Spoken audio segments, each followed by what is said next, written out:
Folks, Joe Biden may have to step up and take executive action if Congress cannot reach an agreement soon. The top lawmakers in the Senate have just announced their push to add billions of dollars in new spending. The extra funding will be allocated toward new and existing programs. A new Senate push to add billions of dollars in new spending next year is setting up for a battle later this year in Congress.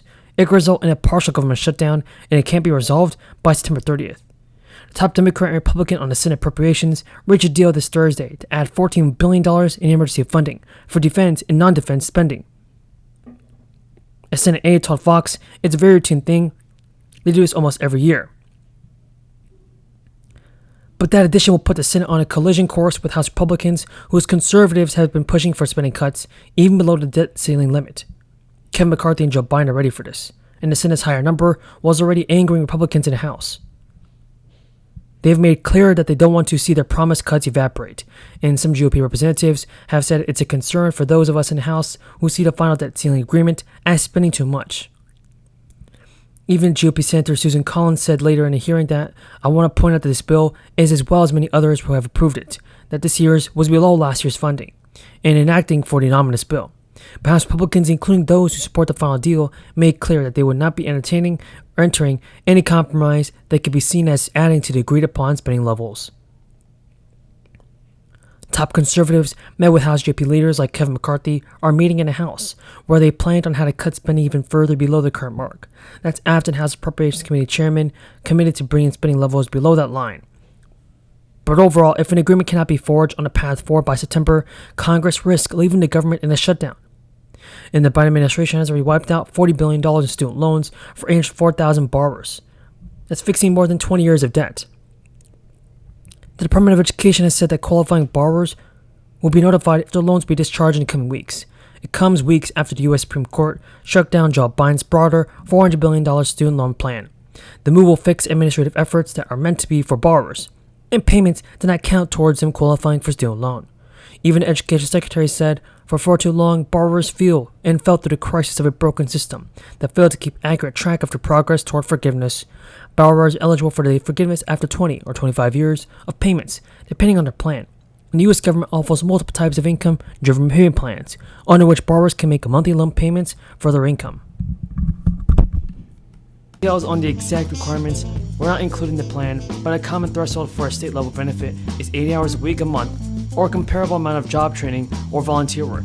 Romney's staff said the legislation is subject to negotiation and is not finalized. And Governor Ned Lyman also announced that this weekend the state will deliver a one-time back-to-school crisis relief benefit of $257 per child to more than 15,000 low-income Connecticut households.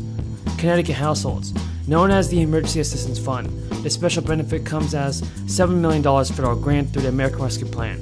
Eligible households include those with children who receive benefits through this temporary family assistance program during May 2022, or who received SNAP benefits and had no countable income during the same month. And the amount of your rent rebate depends on your half income. Half Social Security income cannot be excluded from the calculation. For example, if you receive $20,000 of Social Security, you may only count $10,000 as your income to qualify for the rent rebate. Folks, renters with an annual income of $8,000 or less will receive a rent rebate of $650. So hopefully this can help people out within the stimulus cash. There are billions of dollars in unclaimed money available. Checks are being distributed in varying ways, amounting from $50,000 to even $10,000. And now, 1 in 7 Americans qualify right now for some extra money. And now, according to Yahoo News, billions of dollars of unclaimed property is being held by state governments for safekeeping, just waiting for Americans to reclaim what's rightfully theirs. And like a giant lost and found, state treasuries look for financial assets, including missed paychecks and utility refunds they've abandoned or forgotten by their owners. Now, often people don't realize that they have unclaimed property but Oregon Treasurer Tobias Reed has announced the agency's plan to return approximately $10 million in unclaimed funds as part of the Checks Without Claims initiative. The effort will be the largest mass disbursement of funds by Oregon's Unclaimed Property Program to date. Checks distributed will vary in varying amounts from $50,000 to $10,000. And the New York State Comptroller's Office is also currently holding $18 billion in everyday people's lost money, and it returns $1.5 million to people who file claims daily. And a lot of people are missing out on lots of claim filings.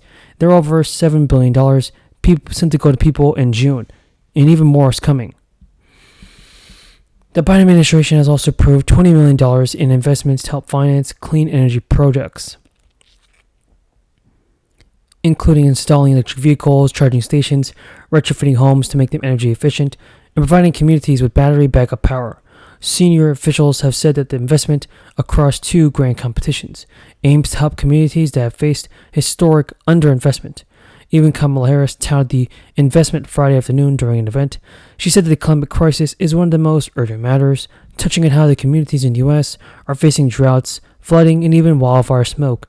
The 2 competitions, the National Clean Energy and Clean Communities Investment Accelerator, will allocate $14 to $6 billion for the projects, and the funding is part of the EPA Greenhouse Gas Reduction Fund.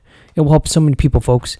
Plus, the White House said that both competitions will focus funding on low-income and disadvantaged communities, including the rural communities. At least 40% of funds in the $14 billion competition and all of the funds in the $6 billion competition will flow to these communities.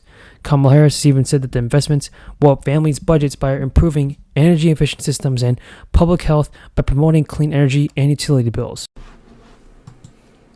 First of all, the IRS is warning taxpayers about the opening of a 2023 tax filing season that they should expect a smaller refund. It's due to the crisis and the measures expected to expire. So the latest federal stimulus payment went out in 2021. It means that millions of people already received those stimulus payments as a recovery rebate credit that was effectively given as a tax refund. Millions more people received help through the crisis and through the expanded child tax credit, even though not a lot of people saw this happen. First of all, everybody, the latest federal stimulus payments went out in 2021. Millions of people have more received to help through the crisis through the expanded child tax credit that many progressives saw as an effective and important social safety net. The credit was allowed to expire by Congress, and the IRS said in a news release, due to the tax law, such as the elimination of the child tax credit and no recovery rebate credit this year to claim the crisis stimulus payments, many taxpayers may find the refunds somewhat lower this year. A tax break for charitable deductions was also allowed to expire, which could help affect more taxpayers. Plus, the IRS told the Hill that not all refunds are expected to be approved this year. One of the biggest changes is tax liability, which will result in the expiration from the expanded child tax credit and other things like that. It also dramatically cut into U.S. child poverty rates, reducing them by about 26% per month, or a decline of about 3 million children living above the poverty line. The monthly anti-poverty child tax credits grow over time, as the IRS concluded that more people can actually get stimulus checks.